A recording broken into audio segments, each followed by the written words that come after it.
Bahaya tu magnesium ni ambil 10 drive ngantuk kan?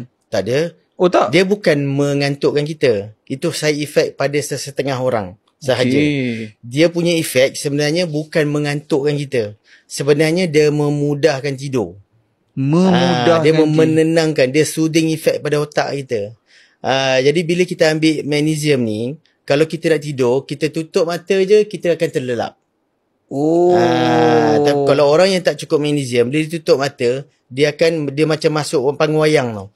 Masuk, dia ada skrin besar, dia boleh nampak semua masalah siang tadi, semua masalah anak dia, semua masalah bini dia, semua masalah suami dia, semua masalah pejabat dia, semua nampak masa tutup mata tu. So dia tak boleh tidur. Jadi bila kita ambil magnesium ni, dia sebenarnya memberi soothing effect. Dia melancarkan pergerakan saraf yang menyebabkan kita tak terfikir apa-apa dah.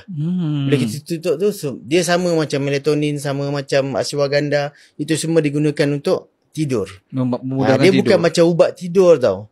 Ubat tidur, dia memaksa kita tidur. Dia akan close terus circuit. Terus. Tapi bila kita bangun, tak selesai masalah. Kita akan mengantuk balik, kita akan sakit kepala, dia ada hangover side effect dia. Jadi kalau magnesium, melatonin, ashwagandha ni semua, bila kita ambil sebelum tidur, dia tidak ada side effect hangover tu. Tapi kalau kita ambil